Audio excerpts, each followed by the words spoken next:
Chapter 17. Menshikov hires a happy death squad. I guess we're even, Sadie. First, Walt and I rushed off to save you in London. Then you and Walt rushed off to save me. The only one who got shafted on both deals was Walt. Poor guy gets hauled all over the world pulling us out of trouble, but I'll admit I needed the help. Bess was locked in a glowing fluorescent cage. Zia was convinced we were enemies. My sword and wand were gone.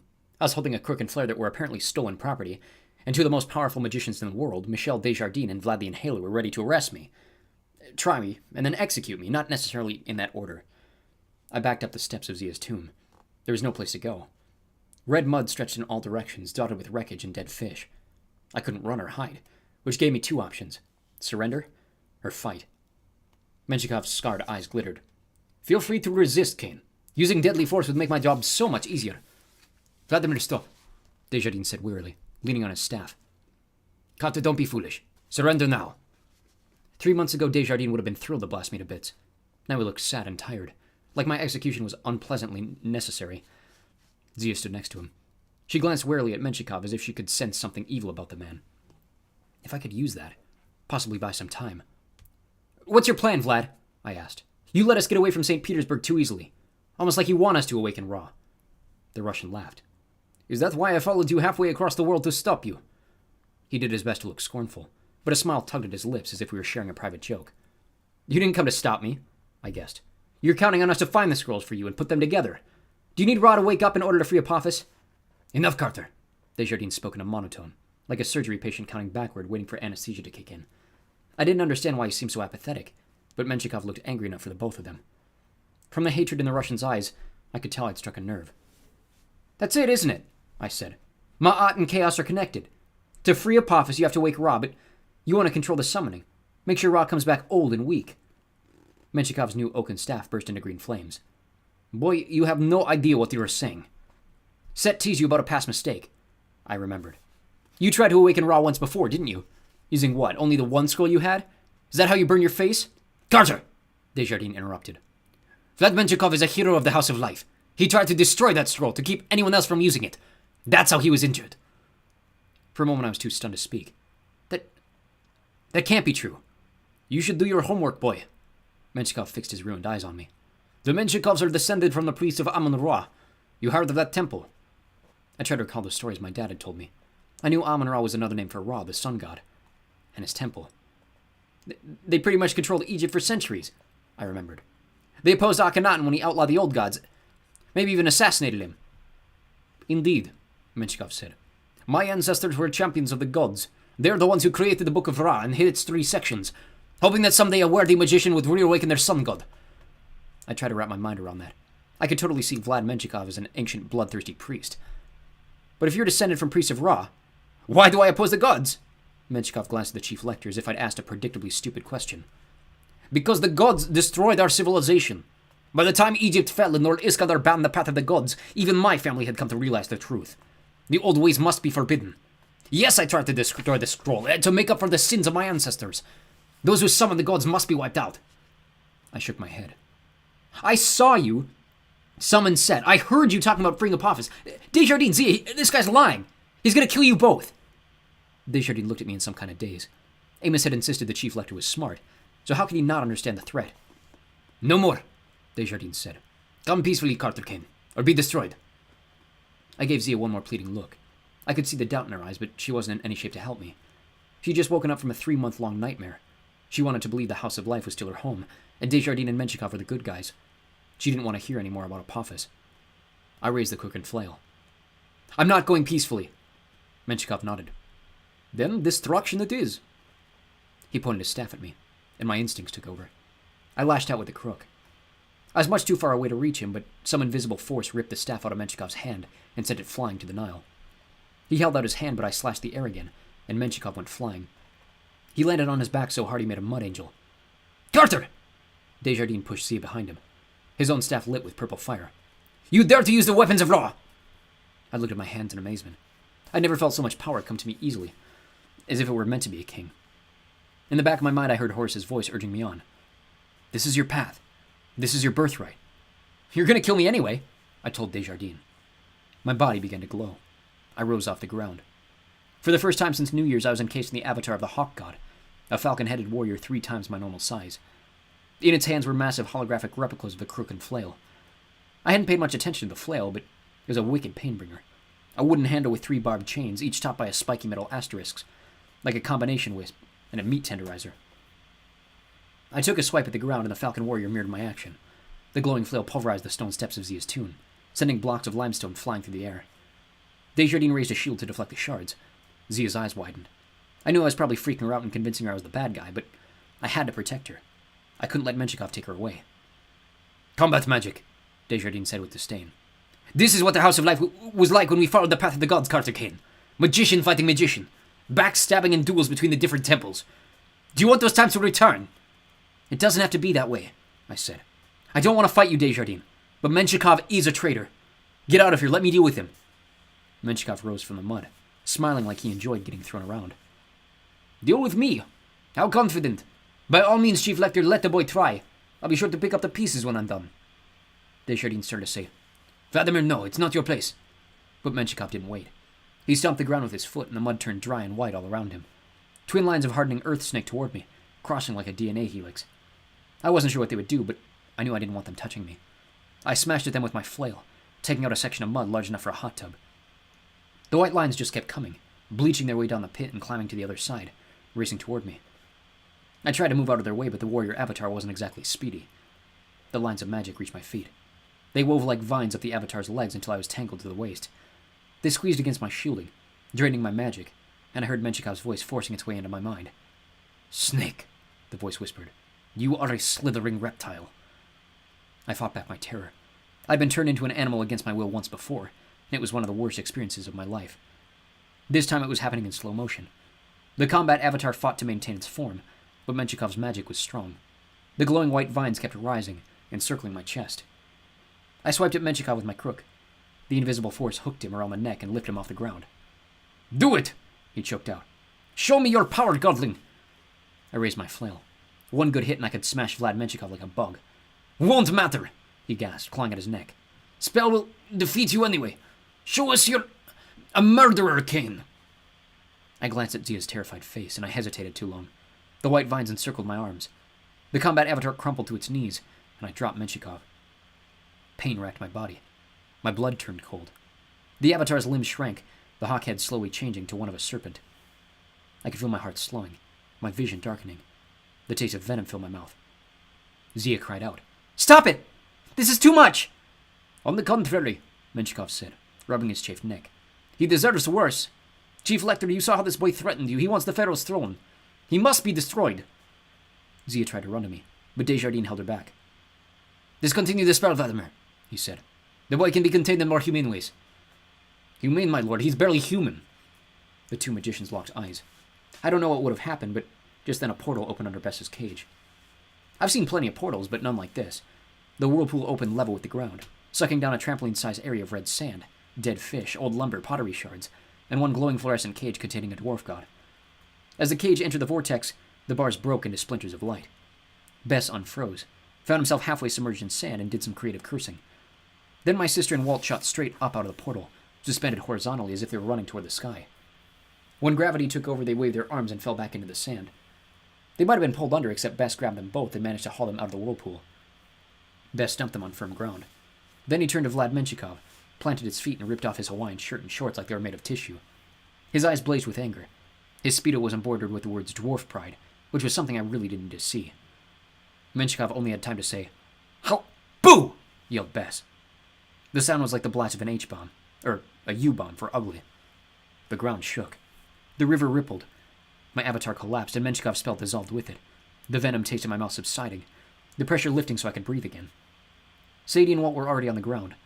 Zia had quickly backed away, but Menshikov and Desjardins got a full blast of ugly right in their faces.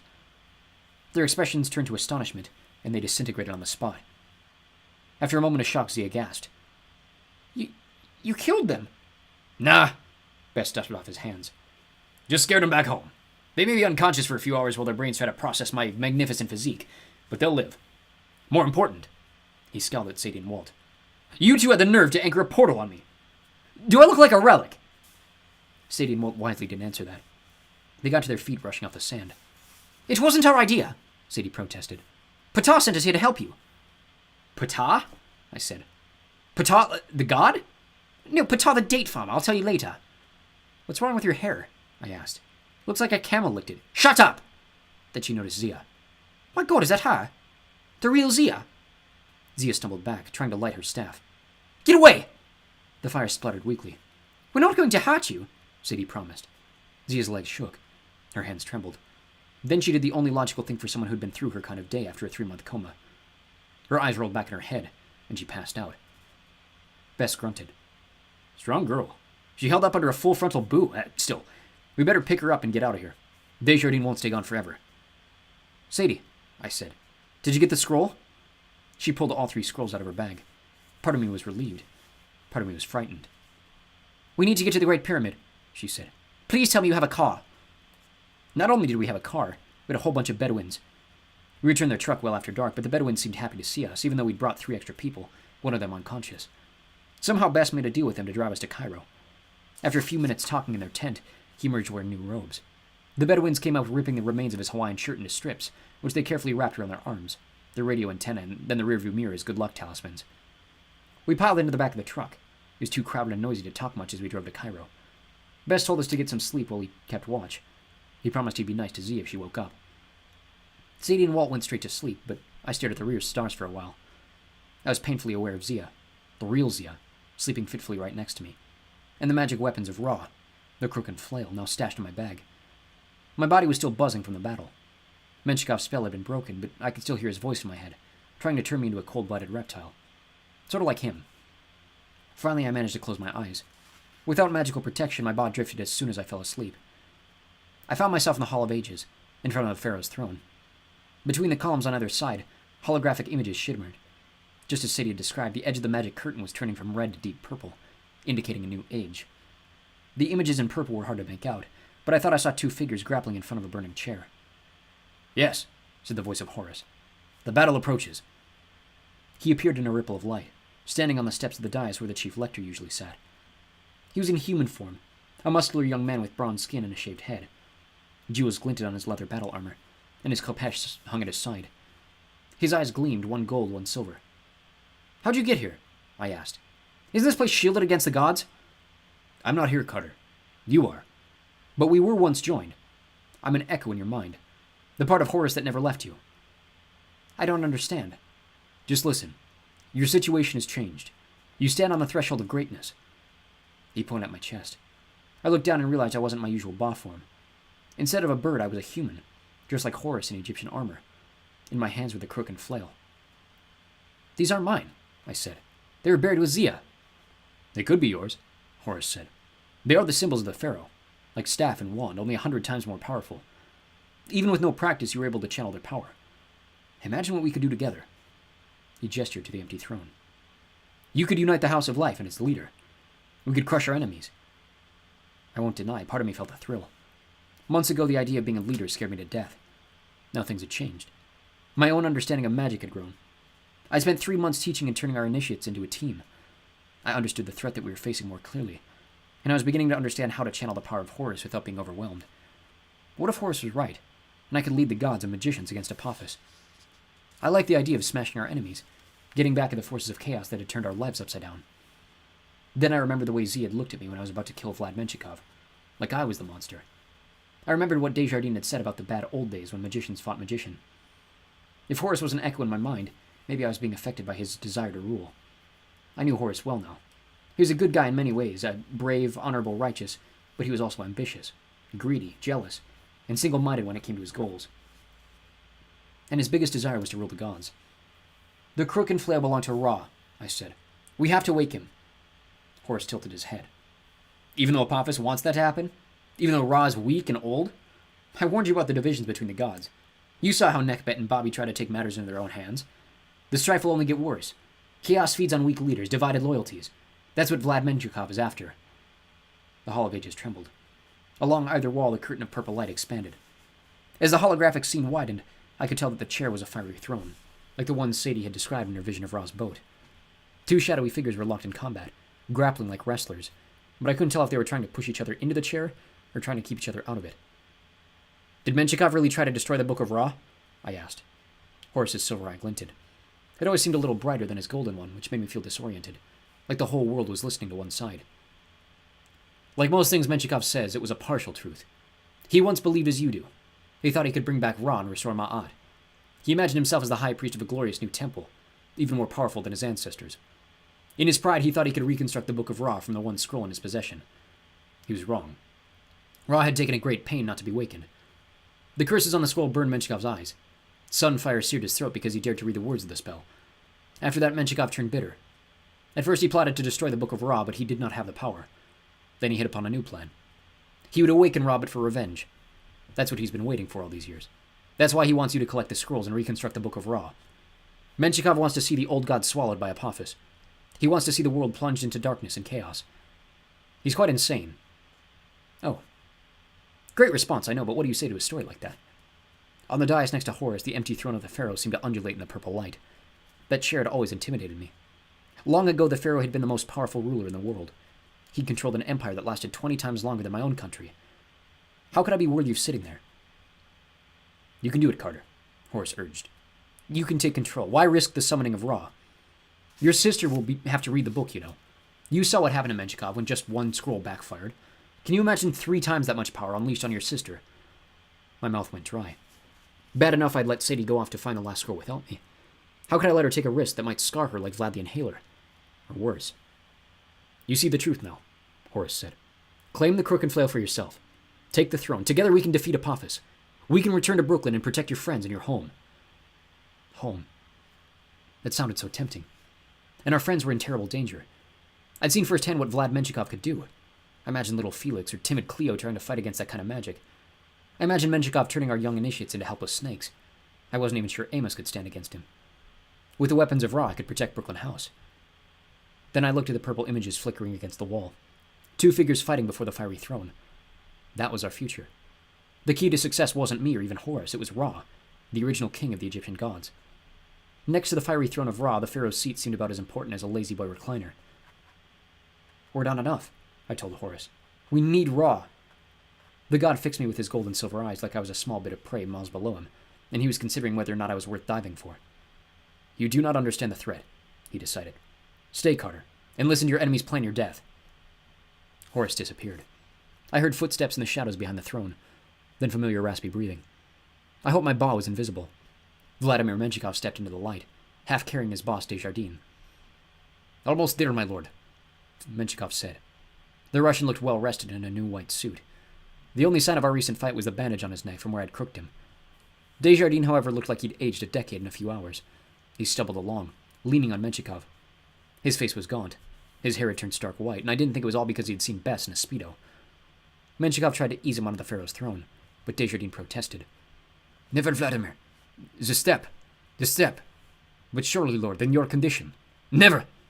Desjardins settled on the steps at the foot of the throne. I couldn't believe how much worse he looked. Ma'at is failing. Desjardins held out his hand. A weak cloud of hieroglyphs drifted from his fingertips to the air. The power of Ma'at once sustained me, Vladimir.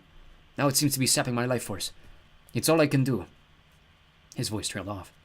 Fear not, my lord, Menshikov said. Once the Cains are dealt with, all will be well. Will it? Desjardins looked up, and for a moment his eyes flared with anger like they used to. Don't you ever have doubts, Vladimir? No, my lord, said the Russian. I have given my life to fighting the gods. I will continue to do so. If I may be so bold, Chief Lecter, you should not have allowed Amos Cain into your presence. His words are like poison. Desjardins caught a hieroglyph from the air and studied it as it revolved in his palm. I didn't recognize the symbol, but it reminded me of a traffic light with a stuck figure guy standing next to it. Manhead, Desjardins said. The scribe's palette. I looked at the dimly flickering symbol, and I could see the resemblance to the writing tools in my supply bag. The rectangle was a palette with places for black and red ink. The stick figure on one side was a writing stylus attached with a string. Yes, my lord, Menshikov said. How interesting. It was my grandfather's favorite symbol, Desjardins mused. Jean-Francois Champollion, you know. He broke the code of the hieroglyphics using the Rosetta Stone, the first man outside the House of Light to do so. Indeed, my lord, I have heard the story. 1,000 times, his expression seemed to say. He rose from nothing to become a great scientist, Desjardins continued, and a great magician, respected by mortals and magicians alike. Menshikov smiled like he was humoring a child who was becoming annoying. And now you are Chief Lecter. He would be proud. Would he? Desjardins wondered. When Iskandar accepted my family into the House of Life, he said he welcomed the new blood and the new ideas. He hoped we would reinvigorate the house. Yet what did we contribute? We changed nothing. We questioned nothing. The house has grown weak. We have fewer initiates every year. Ugh, my lord, Menshikov bared his teeth. Let me show you we are not weak. Your attack force is assembled. He clapped his hands. At the far end of the hall, the huge bronze doors opened.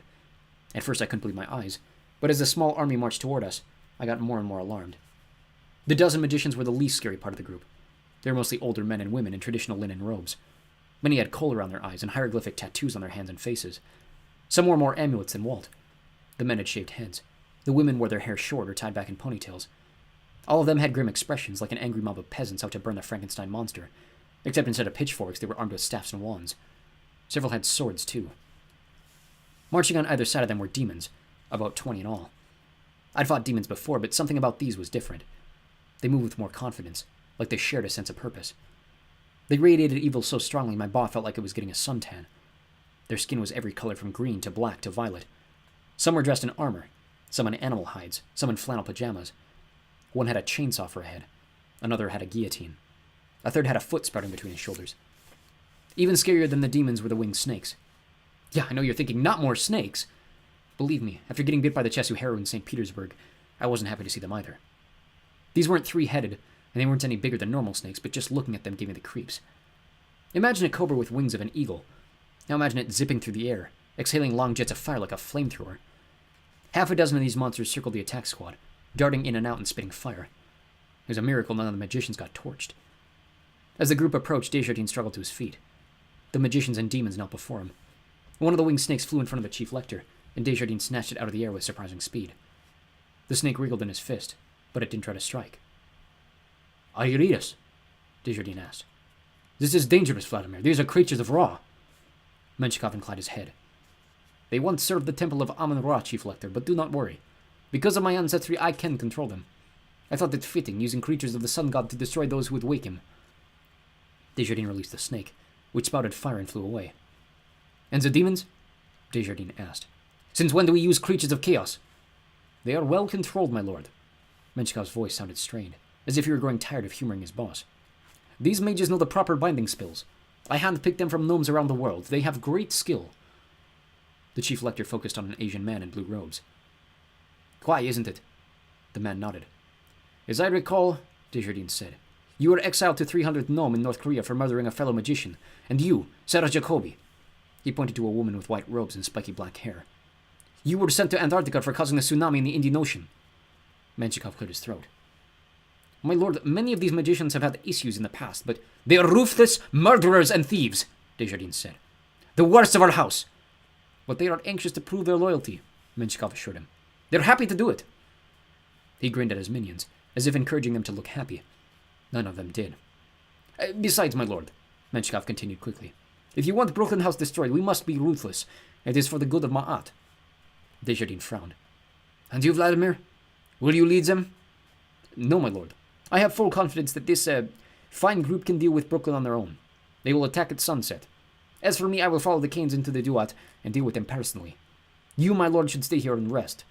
I will send the squire to your quarters so you may observe our progress. Stay here, Desjardins quoted bitterly. And observe. Menshikov bowed. We will save the House of Life, I swear it. The Canes will be destroyed, the gods put back into exile. Ma'at will be restored. I hoped Desjardins would come to his senses and call off the attack. Instead, his shoulders slumped. He turned his back on Menshikov and stared at the empty throne of the pharaoh. Go, he said wearily. Get those creatures out of my sight. Menshikov smiled. My lord. He turned and marched down the Hall of Ages with his personal army in tow. Once they were gone, Desjardins held up his hand. An orb of light fluttered from the ceiling and rested on his palm. Bring me the Book of Overcoming Apophis, Desjardins told the light. I must consult it. The magic orb dipped as if bowing, then raced off. Desjardins turned toward the purple curtain of light, the image of two figures fighting over a throne of fire. I will observe, Vladimir, he murmured to himself, but I will not stay and rest. The scene faded, and my bow returned to my body.